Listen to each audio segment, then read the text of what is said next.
আজকে আমরা দিনাজপুর বোর্ড 2025 সালের বোর্ড প্রশ্নের সমাধান নিয়ে আলোচনা করব। আর যেখানে আমরা প্রতিটা প্রশ্নের ব্যাখ্যা সহ উত্তর জানবো এবং কোন কোন জায়গাগুলো থেকে আমাদের 2026 সালে প্রশ্ন আসতে পারে সেই জায়গাগুলো নিশ্চিত করব। প্রথমে এক নম্বরে বলা হচ্ছে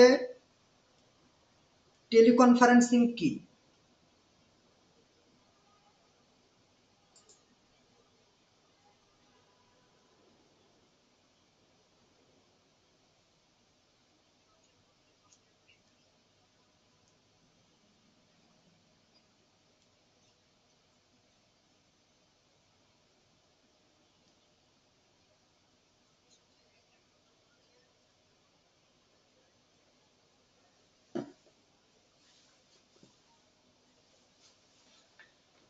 ওকে, আমরা শুরু করি। এক নম্বর প্রশ্ন দিয়ে তোমরা দ্রুত কমেন্টে জানাও, আর সেই সাথে আমরা উত্তরগুলো দেওয়ার চেষ্টা করি, সেই সাথে উত্তরগুলা মিলিয়ে নাও। এক নম্বর যে প্রশ্নটা বলা হচ্ছে যে টেলিকনফারেন্সিং পদ্ধতি কে আবিষ্কার করেন বা টেলিকনফারেন্সিং এর জনকটা কে? এটা আমাদের সঠিক উত্তর মরিটার্ফ। আর হার্ভার্ড মার্শাল ম্যাকলুহান এটা ছিল হচ্ছে গ্লোবাল ভিলেজ বা বিশ্বগ্রামের জনক। আমাদের কিন্তু হচ্ছে পাশাপাশি যে এমসিকিউ গুলো আছে সেগুলো হচ্ছে ব্যাখ্যা সহ পড়তে হবে, কারণ বিগত সালে যেটা চলে আসছে ওটা কিন্তু আর আসবে না। ওই রিলেটেড কাছাকাছি কোনো একটা এমসিকিউ পরীক্ষায় থাকতে পারে। সেক্ষেত্রে আমাদের এই প্রশ্নগুলো হচ্ছে ভালোভাবে বুঝে বুঝে প্র্যাকটিস করতে হবে। এবার আসা হচ্ছে তোমরা বলো হচ্ছে 2 নম্বর প্রশ্নটার উত্তর কি হইতে পারে। 2 নম্বর প্রশ্নতে বলা হচ্ছে এইচডি মানের ভিডিও কনফারেন্সিং এর জন্য প্রয়োজনীয় ব্যান্ডউইথ কত। আচ্ছা, এখান থেকে তোমাদেরকে বলে রাখি, এইখান থেকে আমাদের একটা ছক আছে, যে ছকটা থেকে প্রায় প্রতি বছর হচ্ছে কোনো না কোনো বোর্ডে একটা করে এমসিকিউ প্রশ্ন আসে। সেজন্য এখানে তোমাদের ব্যাখ্যার জন্য হচ্ছে পুরো ছকটা দিয়ে দেওয়া হয়েছে। তোমরা হচ্ছে এই ছকটা ভালোভাবে হচ্ছে একটু প্র্যাকটিস করবা, ভালোভাবে হচ্ছে মনে রাখার চেষ্টা করবা। এখানে হচ্ছে আমাদের সঠিক উত্তর হচ্ছে এইচডি মানের ভিডিও কনফারেন্সিং এর জন্য প্রয়োজনীয় ব্যান্ডউইথ হচ্ছে 4 Mbps। এখান থেকে আমাদের কয়েকটা প্রশ্ন সবচেয়ে বেশি আসছে, যেমন হচ্ছে video conferencing, HD video conferencing, এই দুটোর মধ্যে পার্থক্য খেয়াল করো। যদি বলে ভিডিও কনফারেন্সিং তাহলে উত্তর হচ্ছে 1 Mbps, আর যদি বলে এইচডি ভিডিও কনফারেন্সিং তাহলে উত্তর কিন্তু হবে 4 Mbps। আচ্ছা, তার হচ্ছে ফোন কল VoIP, এটার এমবিপিএস হচ্ছে 0.5। এখান থেকে আর হচ্ছে আমাদের স্ট্রিমিং ভিডিও, এই প্রশ্নটা প্রায় পরীক্ষায় আসতে পারে। হ্যাঁ, আর একটা হচ্ছে ইমেল। এই পুরো ছকটার মধ্য থেকে এই 4টা প্রশ্ন, এই 4টা থেকে 5টা হচ্ছে আমাদের সবচেয়ে বেশি ইম্পর্টেন্ট। সেজন্য এই 4-5টা হচ্ছে আমাদের একটু ভালোভাবে মনে রাখতে হবে। ওকে, আচ্ছা, আহ এরপরে আসা হচ্ছে আমরা পরের প্রশ্নতে চলে যাই। 3 নম্বর প্রশ্ন, ক্রায়োজেনিক এজেন্ট হলো, ক্রায়োজেনিক এজেন্ট কোনগুলা সেটা হচ্ছে তোমাদেরকে বলতে হবে। এখন ক্রায়োজেনিক এজেন্ট কিন্তু অনেকগুলো আছে, সেজন্য ক্রায়োজেনিক এজেন্ট বলতে আমরা ক্রায়োসাহায্যের প্রক্রিয়ায় কোন কোনগুলো ব্যবহার করে থাকি। হ্যাঁ, তবে তোমাদের এইচএসসি 26 ব্যাচের জন্য cryogenic agent, sorry cryo surgery যে টপিকটা আছে এই টপিকটাকে হচ্ছে বাদ দেওয়া হয়েছে, যার কারণে এটা তোমাদের প্রশ্ন আসার সম্ভাবনা নেই। তবে এখানে আমাদের সঠিক যে উত্তরটা সেই উত্তরটা হচ্ছে তরল নাইট্রোজেন এবং হচ্ছে অক্সিজেন, প্রোপেনটা হবে না। তার মানে আমাদের সঠিক উত্তর হচ্ছে 1 ও 3, গ নাম্বার। এরপর আসা হচ্ছে 4 নম্বর প্রশ্ন। 4 নম্বর প্রশ্ন বলা হচ্ছে স্যামন মাছের জিন স্থানান্তরের মাধ্যমে কোন মাছের আকৃতি বড় করা সম্ভব হয়েছে। এটার সঠিক উত্তর হচ্ছে কার্প। এরপর আসা হচ্ছে আমাদের 5 নম্বর প্রশ্ন। 5 নম্বর প্রশ্নে একটা উদ্দীপক দেওয়া আছে। উদ্দীপকে বলা হচ্ছে মিস্টার ফরিদ সাহেব একজন কৃষি বিজ্ঞানী। তিনি তার গবেষণায় উন্নত জাতের ধান উদ্ভাবন করেছেন যা প্রাকৃতিক বিপর্যয়ে নষ্ট হয় না। এখন বলা হচ্ছে মিস্টার ফরিদ সাহেবের ব্যবহৃত প্রযুক্তিটির নাম কি। এখানে আমাদের যেহেতু প্রযুক্তিতে নতুন জাতের ধান উদ্ভাবন করা হচ্ছে, তার মানে এই টপিকটা হচ্ছে আমাদের জেনেটিক ইঞ্জিনিয়ারিং এর সাথে রিলেটেড। ওকে, সেজন্য আমাদের এখানে সঠিক উত্তর হচ্ছে জেনেটিক ইঞ্জিনিয়ারিং। ওকে, এরপর আসা হচ্ছে 6 নম্বর। এই যে আমরা জেনেটিক ইঞ্জিনিয়ারিং যে ব্যবহার করতেছি, এখানে বলা হচ্ছে উদ্দীপকের আলোকে মিস্টার ফরিদ সাহেবের লক্ষ্য হলো, অর্থাৎ জেনেটিক ইঞ্জিনিয়ারিং প্রযুক্তিটা যদি আমরা ব্যবহার করি তাহলে আমরা কোন কোন সুবিধাগুলো এখান থেকে পেতে পারি। তো এখানে হচ্ছে প্রতিকূল পরিবেশে উৎপাদন নিশ্চিত করা, এটা হচ্ছে আমাদের সঠিক উত্তর। কারণ জেনেটিক ইঞ্জিনিয়ারিং এর উদ্দেশ্যই হচ্ছে যেন আমরা যে কোনো পরিবেশে হচ্ছে ফসল উৎপাদন করতে পারি। এরপর হচ্ছে উৎপাদনের পরিমাণ বাড়ানো, এটাও একটা লক্ষ্য। এরপর হচ্ছে রোগ প্রতিরোধ ক্ষমতা বৃদ্ধি করা, এটাও একটা লক্ষ্য। তার মানে এখানে আমাদের সঠিক উত্তর হচ্ছে 1, 2, 3, অর্থাৎ ঘ নাম্বার। এবার তোমরা হচ্ছে 7 নম্বর প্রশ্নের উত্তর দেওয়ার চেষ্টা করো। এই 7 নম্বর প্রশ্নটা আমাদের অনেক বেশি ইম্পর্টেন্ট। এই 7 নম্বর প্রশ্নটা হচ্ছে প্রায় এই জায়গা থেকে হচ্ছে আমাদের বোর্ড পরীক্ষায় প্রশ্ন আসে। রেডিও টেলিভিশন, কখনো কখনো অন্যান্য দেওয়া থাকে, যেমন হচ্ছে ওয়াকি টকিতে কোন মোড ব্যবহার করা হয় এরকম। আচ্ছা, রেডিও টেলিভিশনে আমাদের ব্যবহৃত মোড হচ্ছে ব্রডকাস্ট। এটা একটু ভালোভাবে পড়বা, এখানে ব্যাখ্যাটা সহ একটু ভালোভাবে পড়বা। আচ্ছা, এরপরে আমাদের যেটা আছে সেটা হচ্ছে 8 নম্বর আর 9 নম্বরের জন্য একটা উদ্দীপক দেওয়া আছে। এখানে উদ্দীপক হচ্ছে এম কলেজের কম্পিউটারগুলো একটি নেটওয়ার্কের আওতায় আনার পরিকল্পনা করা হয়। কলেজের কম্পিউটারগুলো একটি নেটওয়ার্কের আওতায় আনার পরিকল্পনা করা হয়। এখন হচ্ছে উদ্দীপকে কোন নেটওয়ার্কের কথা বলা হয়েছে? এখানে আমাদের যেহেতু কলেজের কথা বলা হচ্ছে, আর কলেজ, অফিস, আদালত পাশাপাশি দুইটা ভবনের মধ্যে আমরা যে নেটওয়ার্কটা তৈরি করি ওটাকে বলা হচ্ছে ল্যান নেটওয়ার্ক। যেহেতু এখানে আমাদের ল্যান নেটওয়ার্ক নাই সরাসরি, কিন্তু ওয়ালেন আছে, মানে ওয়্যারলেস লোকাল এরিয়া নেটওয়ার্ক। তার মানে এখানে আমরা হচ্ছে সঠিক উত্তর পাচ্ছি হচ্ছে খ নাম্বার। এরপর হচ্ছে 9 নাম্বার। 9 নম্বরে বলা হচ্ছে উদ্দীপকের কম্পিউটারগুলো সংযুক্ত করার মাধ্যমটা কি? এখানে আমাদের সঠিক উত্তর হচ্ছে ওয়াইফাই একটা মাধ্যম আর ক্লায়েন্ট সার্ভার মাধ্যম। আচ্ছা, কেবল মাধ্যমটা হবে না সম্ভবত এই কারণে যেহেতু আমরা ওয়ালেন সংযুক্ত করতেছি, আর ওয়ালেন মানে হচ্ছে ওয়্যারলেস, যার কারণে আমরা হচ্ছে এই কেবল মাধ্যমটাকে নিতে পারবো না। হ্যাঁ, আমাদের সঠিক উত্তর হচ্ছে 1 ও 2, অর্থাৎ ক নাম্বার। এবার আসা হচ্ছে আমাদের 10 নম্বর প্রশ্ন। 10 নম্বর প্রশ্নতে বলা হচ্ছে থিকনেট কেবল কি নামে পরিচিত? থিকনেট কেবল কি নামে পরিচিত? অপশন এ ক 10 বেস 2, খ 10 বেস 4, 10 বেস 5, আর একটা হচ্ছে 10 বেস 6। থিকনেট কেবল হচ্ছে আমাদের 10 বেস 5 নামে পরিচিত। আচ্ছা, এখান থেকে আরেকটা তথ্য তোমাদেরকে দিয়ে রাখি, সেটা হচ্ছে আহ আমাদের যদি বলা হয়েছে 10 বেস 2, এই 10 বেস 2 এটা হচ্ছে আমাদের থিন নেট। যদি কোশ্চেনের মধ্যে থিন নেট কথাটা থাকে তাহলে আমাদের উত্তর হবে 10 বেস 2।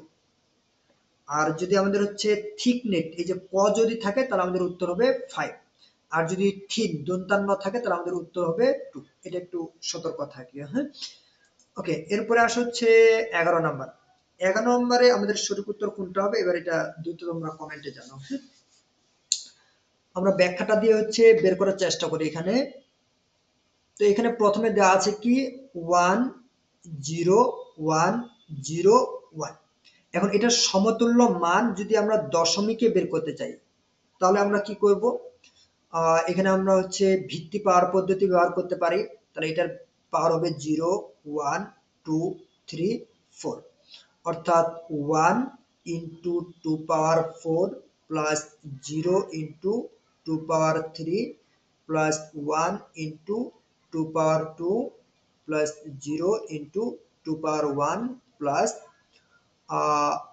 1 × 2 ⁻0। এখন এটাকে যদি আমরা ক্যালকুলেশন করি তাহলে 2 ⁻4 মানে হচ্ছে 16, 16-র সাথে 1 গুণ করলে হবে 16। ওকে, এরপরে 0-র সাথে কোনো কিছু গুণ করা মানে এটা পুরাটার মান 0 হয়ে যাবে, প্লাস 2 এর উপরে স্কয়ার মানে হচ্ছে 2 দিয়ে 4, আর এখানে 1 এর সাথে গুণ করলে আমরা কত পাবো? 4ই পাবো। ওকে, প্লাস এবার 0-র সাথে কোনো কিছু গুণ করা মানে কি হয়ে যায়? 0 হয়ে যায়, তার মানে এটার মান 0, প্লাস 2 এর পরে 0, 2 এর পরে 0 মানে হচ্ছে 1, তাহলে 1 এর সাথে যদি আমরা 1 গুণ করি তাহলে কি হবে? 1 হবে। তার মানে আমাদের কত? 16 4 20, 20 আর একে হচ্ছে 21। তার মানে আমরা ডেসিমেলে 21 অ্যান্সার পাচ্ছি। তার মানে এটা হচ্ছে আমাদের সঠিক। এবার তোমরা হচ্ছে 2 নাম্বারটা হবে কিনা সেটা একটু চেক করে হচ্ছে দ্রুত কমেন্ট করে জানাও। দেখো, আমরা যদি অক্টালে চিন্তা করি তাহলে অক্টালে আমাদের কি করতে হয়? 3 বিট করে বাইনারি মানগুলোকে সাজাইতে হয়, তাই না? আচ্ছা, তাহলে 3 বিট করে যদি আমরা সাজাই তাহলে এখান থেকে এখানে 3 বিট, এখান থেকে এখানে হচ্ছে 3 বিট, অতিরিক্ত একটা 0 বসালাম। এখন 0 1 0 কার মান? 2 এর বাইনারি মান, আর 1 0 1 কার বাইনারি মান? 5 এর বাইনারি মান। তার মানে 825 অক্টালেও আমাদের কি অ্যান্সারটা সম্ভব। তাহলে এটাও সঠিক হচ্ছে, অক্টালটাও সঠিক হচ্ছে। এবার আমরা হচ্ছে এটাকে চেক করব। এখন হেক্সাডেসিমেলের ক্ষেত্রে আমরা কি জানি যে আমাদেরকে 4 বিট করে বাইনারি মান সাজাইতে হয়। তাহলে আমি যদি 4 বিট করে সাজাই তাহলে এখান থেকে কত দূর পর্যন্ত যাবে? এখান পর্যন্ত যাবে, আবার এই দিক থেকে এই দিক, তাহলে 4 বিটের জন্য আমরা সামনে 3টা 0 দিই। এখন এটার মান কি হবে?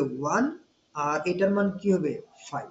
তার মানে হেক্সাডেসিমেলেও আমাদের কি উত্তরটা ঠিক আছে।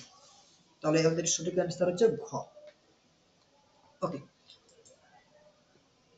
এরপর আসা হচ্ছে 12 নম্বর।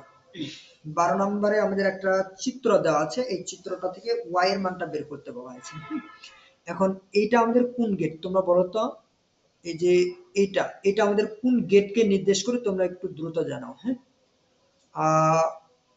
এখানে আমাদের এটা হচ্ছে ন্যান্ড গেট। আর ন্যান্ড গেটের ক্ষেত্রে আমরা কি জানি, যেটা ইনপুট দিব ওই ইনপুট দুইটা গুণ হবে এবং গুণের উপরে কি হবে, বার। তাহলে এখানে আমরা গুণের উপরে কি পাচ্ছি, বার পাচ্ছি। এরপরে এটা কি আরেকটা ন্যান্ড গেট। এখন এটা যদি ন্যান্ড গেট হয় তাহলে আমরা এখানে আউটপুটে কি পাবো, তাহলে এখানে আমরা পাবো এ বির উপরে বার। এ বির উপরে বার তো আমাদের ইনপুট, কারণ এটা আগের থেকেই ছিল। এখন আমরা যে ন্যান্ড গেট নিচ্ছি, ন্যান্ড গেটের কারণে আমরা কি জানি, যদি আমরা এরকম ইনপুট দিই তাহলে ওটার উপরে কি হয়, আরেকটা বার চলে আসে। তার মানে এবার বারবার কাটা যাবে, থাকবে আমাদের কি বলতো, এ আর বি। তার মানে সঠিক উত্তর হচ্ছে এ। এবার হচ্ছে আমাদের 13 নম্বর যে প্রশ্নটা ছিল, এই 13 নম্বর প্রশ্নটা আমাদের ভুল ছিল। এখন এটাকে আমরা যদি সঠিক করতে চাই তাহলে আমরা কিভাবে উত্তরটা বের করব সেটার ব্যাখ্যাটা আমি তোমাদেরকে বলে দিই। সেটা হচ্ছে আমরা ওয়াই এর মানটা কি পেলাম, ওয়াই এর মানটা পেলাম হচ্ছে এ বি। এখন আমাদেরকে বলা হয়েছে যে ওয়াই এর মান যদি জিরো পেতে চাই, জিরো পেতে চাই তাহলে এ আর বি এর মান কত হবে, অর্থাৎ এ আর বি এর মান কত বসালে আমরা ওয়াই এর মানটা কি পাবো, জিরো পাবো। এখন ওয়াই এর মান আমরা অপশন গুলাকে চেক করব। এখন এ এর মান কি আছে, জিরো, বি এর মান কি আছে, জিরো। তাহলে এ এর মান জিরো ইন্টু বি এর মান জিরো, তো জিরোর সাথে জিরো গুণ করা মানে কি, জিরো, মানে এন্ড গেট করলে কি হয়, জিরো হয়। আচ্ছা, তার মানে এটাও আমাদের সঠিক আছে। এবার আসা হচ্ছে খ নাম্বার। খ নাম্বারে বলা হচ্ছে এ এর মানও ওয়ান ইন্টু বি এর মান হচ্ছে ওয়ান। আর ওয়ানের সাথে ওয়ান যদি আমাদের গুণ হয় মানে এন্ড গেট হয়, তাহলে আমরা আউটপুটে কি পাই, ওয়ান পাই। তার মানে এই খ নাম্বারটা কিন্তু আমাদের অপশন সঠিক হবে না। কারণ কি, কারণ এখানে আমরা ওয়ান আর ওয়ান যদি বসাই ওয়াই এর মানটাতে তাহলে আমরা কিন্তু কি পাবো, ওয়ান পাবো। আচ্ছা, তার মানে খ বাদ। এবার আসছে গ নাম্বার। গ নাম্বারটা যদি আমরা চেক করি তাহলে এর মান ওয়ান, বি এর সরি, এর মান হচ্ছে জিরো আর বি এর মান কত, ওয়ান। এর মান জিরো আর বি এর মান যদি ওয়ান বসাই তাহলে জিরোর সাথে কোনো কিছু ওয়ান যদি থাকা, জিরোর সাথে গুণ থাকা মানে কি, এন্ড গেটের ক্ষেত্রে কি হয়, জিরো হয়ে যায়। তার মানে এই গ নাম্বারটাও আমাদের কি পাবো, ওয়াই এর মানটাতে জিরো পাবো। হ্যাঁ, তাহলে গ নাম্বারটা পাচ্ছি আর হচ্ছে ক নাম্বার পাচ্ছি। সেম ভাবে যদি আমরা ঘ নাম্বারটাকে চেক করি তাহলে ঘ নাম্বারে কি হচ্ছে, ওয়ান, এর মান ওয়ান আর বি এর মান কি আছে, জিরো। তাহলে বি এর মান যদি আমি জিরো বসাই তাহলে এটার মান কি হয়ে যাবে, জিরো হয়ে যাবে। এখন তাহলে আমরা কোনটা অপশনে জিরো পাচ্ছি, এক, ক নাম্বার অপশনে আমরা ওয়াই এর মান জিরো পাবো, গ নাম্বারেও জিরো পাবো, ঘ নাম্বারেও কি জিরো পাবো। তার মানে এখানে আমাদের সঠিক উত্তর আছে তিনটা। যদি তিনটা সঠিক উত্তর আছে তার মানে এটাতে হচ্ছে আমাদের বোনাস মার্ক থাকবে। ওকে, এবার আসা হচ্ছে 14 নাম্বার। 14 নম্বরের সরলীকৃত মানটা আমাদেরকে বের করতে হবে। আচ্ছা দেখো, আমি সরলীকৃত মানটা বের করে তোমাদেরকে দেখিয়ে দেই। এখানে আমাদের কি আছে, এ প্লাস বি, এটার উপরে বার এতটুকু একটা অংশ, তারপর হলো হচ্ছে এ বার যোগ বি এর উপরে বার, এটা ব্র্যাকেট দিয়ে এটার উপরে কি আছে, আরেকটা বার আছে। আচ্ছা, এখন আমরা এতটুকুকে ঠিক রাখি তাহলে এই যে বারটাকে যদি আমি ভাঙিয়ে দেই তাহলে বারটাকে ভাঙলে কি হবে, এর উপরে অর্ধেকটা বার আসবে, যোগটা কি হয়ে যাবে গুণ, বি এর উপরে কি হবে, অর্ধেকটা বার আসবে। তার মানে এই বারটাকে যদি আমি ভাঙি তাহলে আমরা কি পাবো, এ বার ইন্টু বি বার। এরপর যে গুণ ছিল গুণ ঠিক থাকবে। এখন আমি যদি এই বারটাকে ভাঙি তাহলে দেখো তো কি আসে, এর উপরে বার আমার আগে থেকেই ছিল, এর উপরে বার কি আমার আগে থেকেই ছিল। আর এই যে বারটাকে আমি ভাঙতেছি, এই বারটা ভাঙার কারণে কি অর্ধেকটা এর কাছে চলে আসবে, আর যোগটা কি হয়ে যায়, গুণ হয়ে যায়। বি এর উপরে বার আমার আগে থেকেই ছিল, আর এই যে বারটাকে ভাঙতেছি এই বারটা ভাঙে কি অর্ধেকটা এর কাছে চলে আসবে। আচ্ছা, তাহলে এখানে আমরা কি পাচ্ছি, এর উপরে বার ইন্টু বি এর উপরে বার। এখন এর উপরে ডাবল বার মানে কি, বারবার কাটা যায় কি থাকবে, এ। বি এর উপরে ডাবল বার মানে কি, বারবার কাটা যায় কি থাকবে, বি। আচ্ছা, এবার আমরা কি পাচ্ছি তাহলে, এ বার বি বার ইন্টু হচ্ছে এ বি। এখন এখানে আমরা একটা সূত্র জানি, এ বার ইন্টু এ, এটা সমান কি লিখে যাবে, জিরো। সেম ভাবে বি বার ইন্টু বি, এটা সমান কি লিখে যাবে, জিরো। আচ্ছা, তার মানে আমাদের এখানে একটা সূত্র ছিল যে a ইন্টু a বার, এটা সমান কি হয়, 0 হয়। তাহলে এখানে a বার ইন্টু a মানে কি হয়ে যাবে, 0। b বার ইন্টু b মানে কি হয়ে যাবে, 0। এখন 0 এর সাথে 0 যদি গুণ করি তাহলে আমরা কি পাবো, 0 পাবো। তার মানে আমাদের এটার সঠিক উত্তর হচ্ছে কোনটা, 0। ওকে, তার মানে আমাদের এখানে কারেক্ট অ্যান্সার হচ্ছে এই যে ক নাম্বার, 0। ওকে, এটাতে কারো কোনো সমস্যা আছে? ওকে, নাই। এবার হচ্ছে আমরা 15 নম্বর প্রশ্নটা বলি। এটা হচ্ছে আমাদের একটা থিওরি টাইপের প্রশ্ন। এখানে হচ্ছে 1 বাইটের অর্ধেককে কি বলে? আচ্ছা দেখো তো, আমরা 1 বাইট সমান কত বিট জানি সেটা আগে বলো।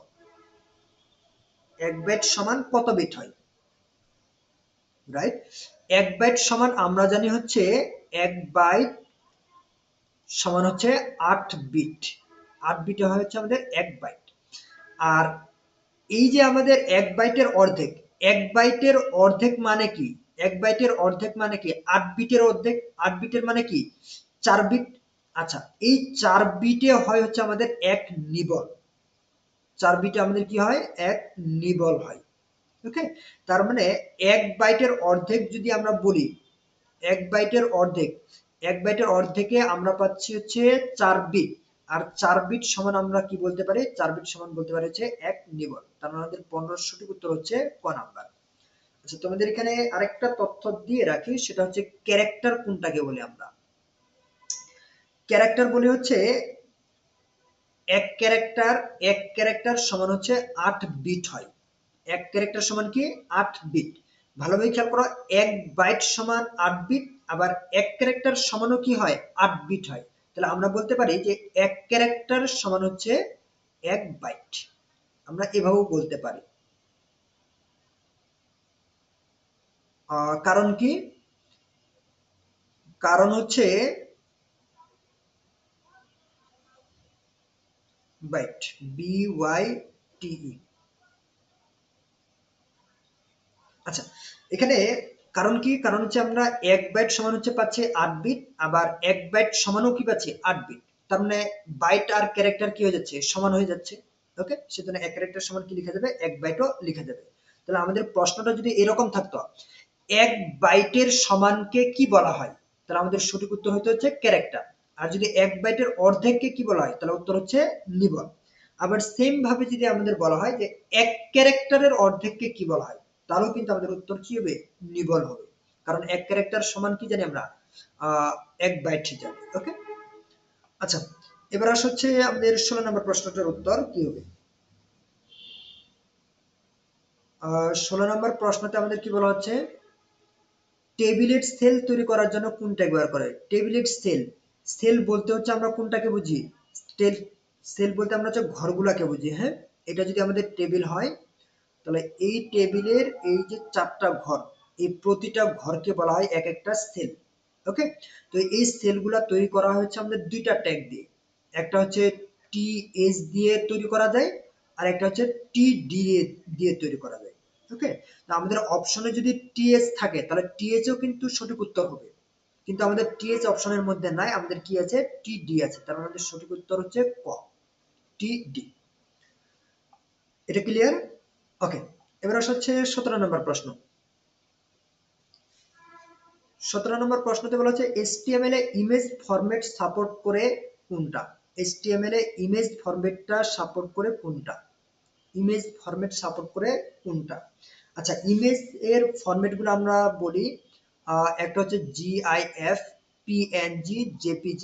এই তিনটা ছাড়াও আমাদের পরীক্ষায় কিন্তু আমাদের আরো থাকতে পারে, সেটা হচ্ছে যেমন .jpeg এরকম, তারপরে আরেকটা আছে .svg, তারপরে আরেকটা আছে যে .bmp।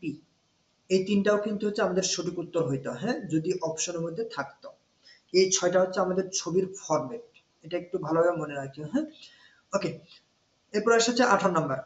এখানে হচ্ছে HTML এর সবচেয়ে ছোট হেডিং ট্যাগ কোনটা, সবচেয়ে ছোট। আচ্ছা, তোমরা তার আগে আমাকে বলা হচ্ছে হেডিং ট্যাগ মোট কয়টা, হেডিং ট্যাগ কয়টা। ওকে, রাইট, হেডিং ট্যাগ হচ্ছে আমাদের কয়টা, 6টা। হেডিং ট্যাগ কয়টা, 6টা। এখন 6টা হেডিং ট্যাগের মধ্য থেকে আমরা কি কি পাই? H1, এবার H2, এবার S3, S4, S5, এভাবে চলতে চলতে কি S6। তার মধ্যে থেকে আমরা সবচেয়ে ছোট হেডিং ট্যাগ বলি হচ্ছে S6 টাকে, এবং সবচেয়ে বড় হেডিং ট্যাগ বলি কোনটাকে? H1 টাকে। তাহলে এখানে আমরা দুইটা তথ্য পাচ্ছি। যদি বলে সবচেয়ে বড়, তাহলে উত্তর হচ্ছে H1, আর যদি বলে সবচেয়ে ছোট, তাহলে উত্তর হচ্ছে H6। ওকে, এবার আসা হচ্ছে 19 নম্বর প্রশ্ন। 19 নম্বর প্রশ্ন আমাদের হচ্ছে পঞ্চম অধ্যায় থেকে একটা এমসিকিউ দেওয়া আছে।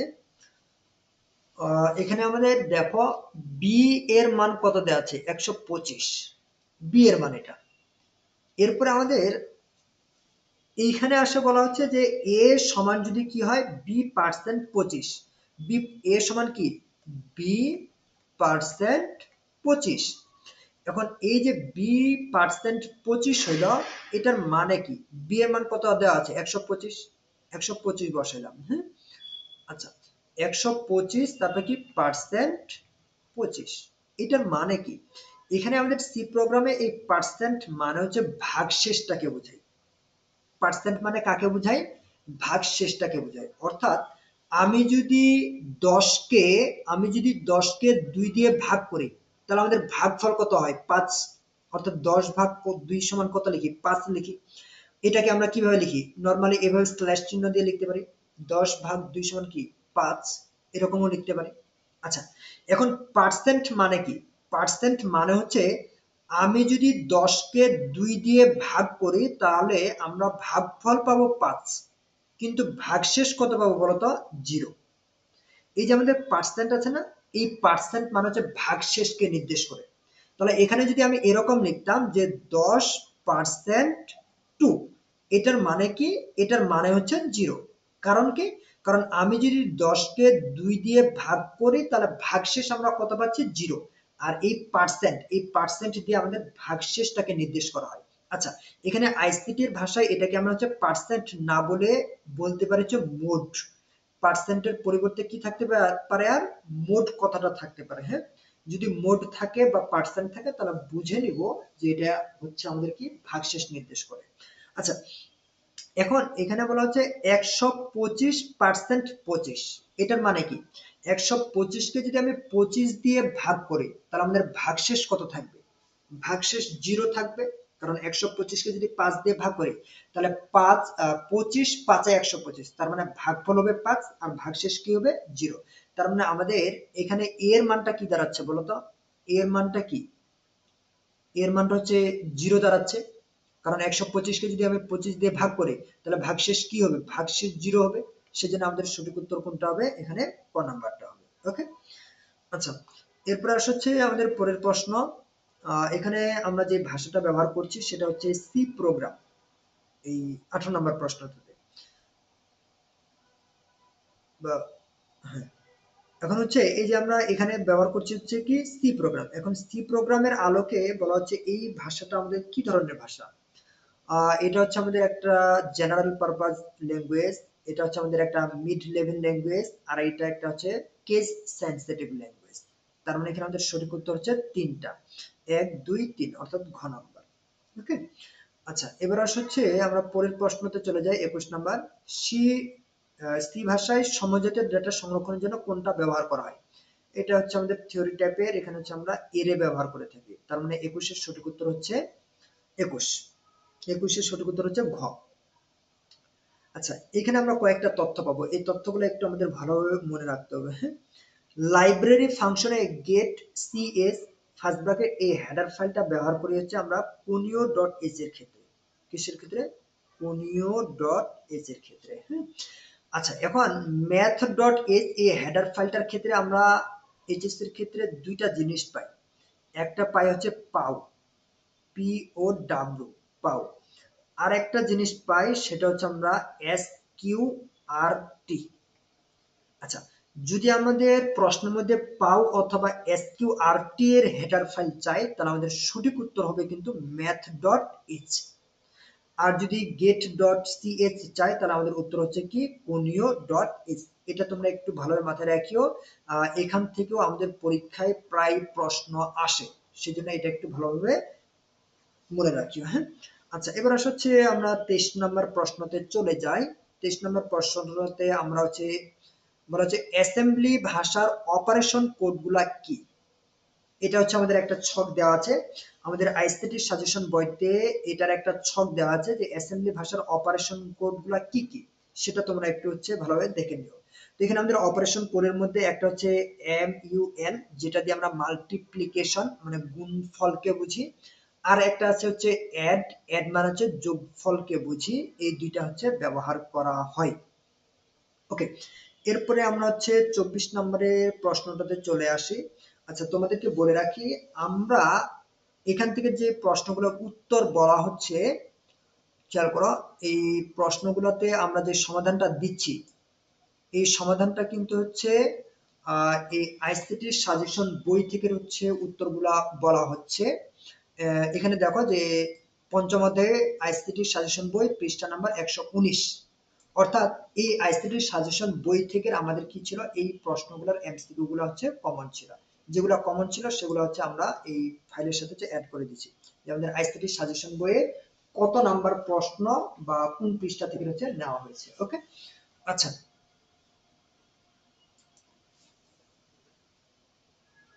এরপরে আসছে আমরা লাস্ট আরেকটা প্রশ্ন আছে, এই প্রশ্নটা দিয়ে শেষ করব। হ্যাঁ, এখানে যে হোয়াইল লুপের শর্ত কখন পরীক্ষা করা হয়, এটা হচ্ছে আমাদের সঠিক উত্তর হচ্ছে লুপের শুরুতে হবে। হ্যাঁ, হোয়াইল লুপের শর্ত কখন পরীক্ষা করা হয়, এটা হচ্ছে হোয়াইল লুপের শর্ত পরীক্ষা করা হচ্ছে একদম লুপের শুরুতে। এরপর হচ্ছে 25 নাম্বার, স্ট্রাকচারড প্রোগ্রাম হলো, স্ট্রাকচারড প্রোগ্রাম হলো হচ্ছে একটা হচ্ছে বেসিক। আচ্ছা, এই প্রশ্নটাতে আমি কনফিউশনে আছি, কারণ আমি মাহবুবুর রহমান স্যারের বইটাতে এখানে হচ্ছে স্ট্রাকচার প্রোগ্রামিং এর উদাহরণ হিসেবে বেসিকটাকেও কিন্তু পাইছি, বাট আমাদের উত্তরের মধ্যে 2 আর 3 দেওয়া আছে। এটা আমি কনফিউশনের মধ্যে নিজেই আছি। তোমাদের যদি অ্যাপ্রোপ্রিয়েট কোনো উত্তর জানা থাকে তাহলে অবশ্যই তোমরা জানাই দিতে পারো। আমি সেভাবে হচ্ছে আরেকটা ভিডিওর মাধ্যমে এটা বলার চেষ্টা করব। হ্যাঁ, তবে আমার এখানে উত্তর যদি হচ্ছে ভিজুয়াল বেসিক এবং সি দেওয়া আছে, কিন্তু বইয়ের ভিতরে আমাদের অধ্যায়ের ভিতরে আলোচনা কিন্তু হচ্ছে বেসিকটাকেও উদাহরণ হিসেবে নেওয়া হয়েছে, এবং কোন জায়গায় ভুল আছে সেটা কিন্তু আমার ঠিক জানা নাই। তো এটা হচ্ছে আমি কারেক্ট অ্যান্সারটা বলতে পারতেছি না। তবে উত্তর আমাদের নেওয়া আছে হচ্ছে 2 এবং 3, অর্থাৎ ভিজুয়াল বেসিক এবং হচ্ছে সি। ওকে, আজকের লাইভ ক্লাসটা হচ্ছে আমাদের এখানেই শেষ হবে। এখান থেকে তোমাদের কি কারো কোনো সমস্যা আছে? আশা করি সমস্যা নাই। যদি সমস্যা থাকে তাহলে ওটার স্ক্রিনশট নিয়ে, অথবা তোমাদের যদি কোনো প্রশ্ন প্র্যাকটিস করার সময় সমস্যা মনে হয় তাহলে ওটার ছবি তুলে তোমরা হচ্ছে আমাদের গ্রুপে পোস্ট করবে। ওইটার উপর ভিত্তি করে আমি হচ্ছে ভিডিও করে তোমাদেরকে হচ্ছে প্রশ্নটা বুঝিয়ে দেওয়ার চেষ্টা করব। হ্যাঁ, ওকে, তাহলে আজকে আমরা হচ্ছে এখানে শেষ করতেছি।